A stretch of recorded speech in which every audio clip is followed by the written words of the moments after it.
বাংলা সাহিত্য চর্চা কেন্দ্রের পক্ষ থেকে বাংলা সাহিত্যের সকল ছাত্রছাত্রীকে জানাই আন্তরিক অভিনন্দন। আজকে আমরা যে বিষয়টি নিয়ে আলোচনা করব তা হল নির্বাস উপন্যাসের অন্যতম একটি প্রধান চরিত্র ভুবনবাবুকে নিয়ে।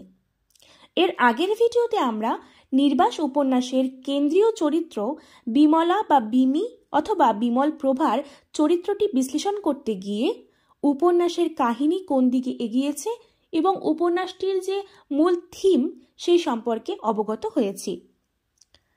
আমরা জানি ভুবনবাবু বিমলার স্বামী ওরফে ভগ্নিপতি। রবীন্দ্রনাথ বলেছিলেন, সাহিত্যের নবপর্যায়ের ইতিহাস ঘটনার পরম্পরার বিবরণ নয়, চরিত্রের আঁতের কথাকে বের করে দেখানো। রবীন্দ্রনাথ কথিত এই আঁতের কথাকে বের করে দেখানোর সার্থক ও যুগোপযোগী প্রয়োগ আমরা দেখতে পাই এই নির্বাস উপন্যাসটিতে। পেশায় স্কুলমাস্টার ভুবনবাবু রেগুন থেকে বজ্রযোগিনীতে ফিরবার পথে স্ত্রীকে হারিয়েছেন। স্ত্রীকে হারিয়ে সে নতুন করে শালিকা বিমলাকে নিয়ে ঘর বাঁধার স্বপ্ন দেখছেন। সেই স্বপ্ন তাকে বজ্রযোগিনী থেকে উদ্বাস্তু পল্লীর হলুদ মোহনে নিয়ে এসেছে, যেখান থেকে এই উপন্যাসের কাহিনীটি শুরু হয়েছে। বজ্রযোগিনী নিরাপদ জীবন ছেড়ে সে কেন চলে এসেছে সে সম্পর্কে লেখকের খুব পরিষ্কার ধারণা আমরা পাই না। শুধু বলেছেন অসহ্য হয়েছিল বজ্রযোগিনীর স্থিতি। কেন? মরণচাঁদ বেরিয়ে এসেছিল কিছু একটাকে বাঁচাতে। কি সেটা? তাকে কি বাঁচাতে পেরেছে? আর বজ্রযোগিনী? যদি বলো এক দুঃসহ পরিস্থিতি থেকে ভুবনবাবুকে বাঁচাতে এবং নিজেকে বাঁচাতেই সে কলকাতায় যাত্রা করেছিল, তবে ফিরে এসে এই অবস্থাটাকে কি বলবে? কি বলা যায়? এই প্রশ্ন আমাদের। শুধুমাত্র ভগ্নিপতিকে বিয়ে করতে পারবে না বলেই কি? নাকি কনভেন্ট শিক্ষায় শিক্ষিতা আত্মাভিমানী বিমলা কলকাতায় নিজেকে প্রতিষ্ঠিত করতে চেয়েছিল, তাই বজ্রযোগিনী ছেড়ে এসেছিল কলকাতায়? উদ্বাস্তু ক্যাম্প থেকে সৌম্যর সাথে চাকরি করতে বেরিয়ে যাওয়া বিমলা যখন সর্বশান্ত হয়ে আবার হলুদ মোহনের উদ্বাস্তু ক্যাম্পে ফিরে এসেছে, তখন তার মনের অবস্থা ছিল খুবই সঙ্গীন, যা পাঠকের অজানা নয়।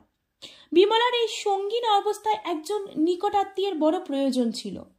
এমন নিকটাত্মীয় যে তাকে এতদিনের বোহেমিয়ান জীবন নিয়ে কোনো প্রশ্ন করবে না, উপরন্তু তাকে প্রশ্রয় দেবে, ভরসা দেবে। মনের এই তালগোল অবস্থায় সে চিঠি লিখে বজ্রযোগিনীতে ভগ্নিপতি ভুবনবাবুর কাছে। বলা বাহুল্য, এই চিঠি দেওয়াটা যেমন বিমলার প্রয়োজন ছিল, ঠিক তেমনি এই চিঠি পাওয়াটা ভুবনবাবুর জন্য খুব জরুরি ছিল। ভুবনবাবু একটু স্থিতির জন্য বিমলার প্রত্যাশায় ছিল। তাই বিমলার চিঠি পাওয়া মাত্র সে হলুদ মোহনের উদ্বাস্তু ক্যাম্পে ছুটে এসেছে।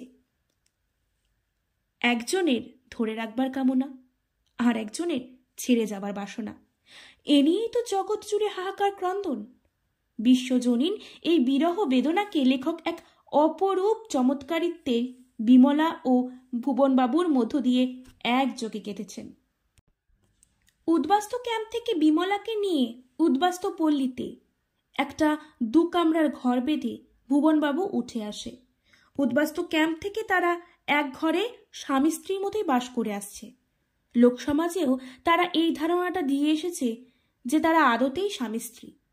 লোক দেখানো তাদের এই স্বামী স্ত্রী খেলাটা কতটা মিথ্যা এবং ফাঁকের উপর দাঁড়িয়ে রয়েছে, উভয়ই তা ভালো মতন জানে। ইতিমধ্যেই ভুবনবাবু একটা স্কুল মাস্টারের চাকরি জুটিয়ে নিয়েছে। বর্তমানে 2 বেলা 2 মুঠো অন্নের যোগান নিশ্চিত হলেও তাদের একসঙ্গে থাকার বৈধতা কবে মিলবে তা একমাত্র বিমলাই বলতে পারে। কৃষকায় মিতভাষী এবং হিসেবি মানুষ ভুবনবাবু। তাদের সম্পর্কের বৈধতার ছাড়পত্র বিমলার হাতে সঁপে দিয়েই তিনি অনাগত ভবিষ্যতের আশায় অপেক্ষা করে গেছে। পাশাপাশি পাঠককুলকেও লেখক উপন্যাসের শেষ পর্যন্ত অপেক্ষা করিয়ে রেখেছেন। তবে ভুবনবাবু যে বিমলার ভবিষ্যৎ নিয়ে চিন্তিত নয়, বলা ভালো যত্নবান ছিলেন তা বোঝা যায় তার জীবন বীমা পলিসি করার ঘটনার মধ্য দিয়ে। উপন্যাসে রয়েছে ভুবনবাবু 1000 টাকার পলিসি করেছে। কাগজখানা তার হাতে দিয়ে ভুবনবাবু বলল, রাখো। কি এটা? ভুবনবাবু একটু ইতস্তত করে বলেছিল, মানুষের শরীর, আমার কিছু একটা হলে এটা তোমার কাজে আসবে। বলা বাহুল্য, এই জীবন বীমা পলিসির মধ্য দিয়েই ভুবনবাবুও প্রকারান্তরে বিমলাকে স্ত্রী হিসেবে স্বীকৃতি দিয়েছে।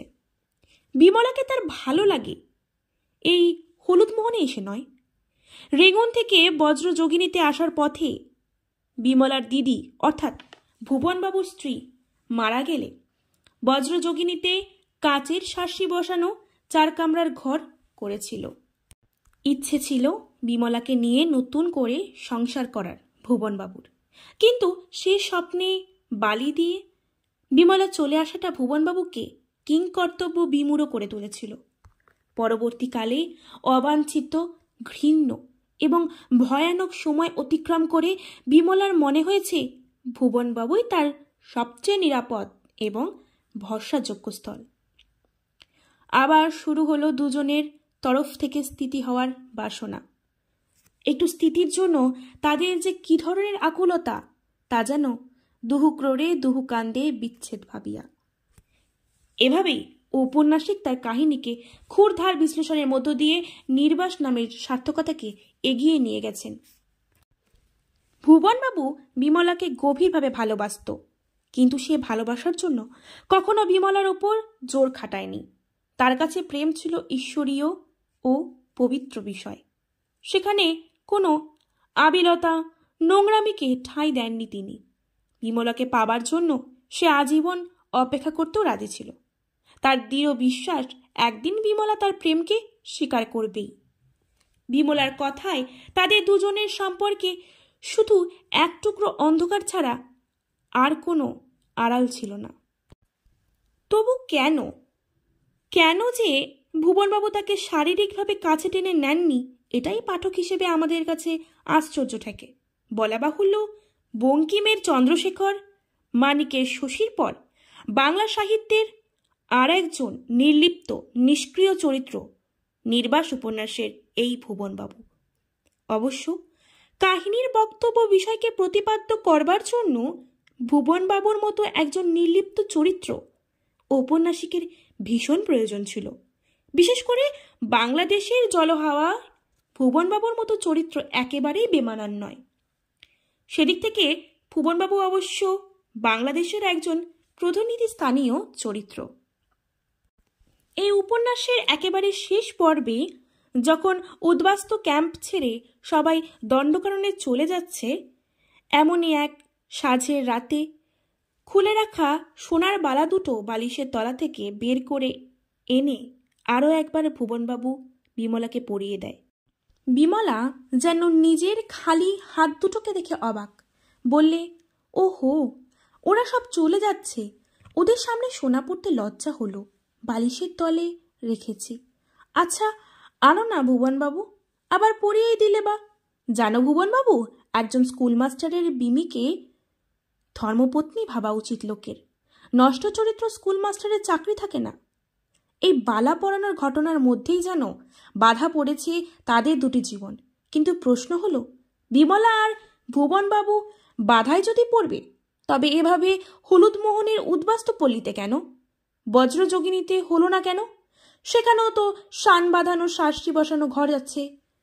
আসলে পাঠককে বুঝতে হবে উপন্যাসের যা মূল থিম নির্বাস, তার সঙ্গে সামঞ্জস্য রেখে লেখককে এতটা পথ অতিক্রম করে আসতে হয়েছে।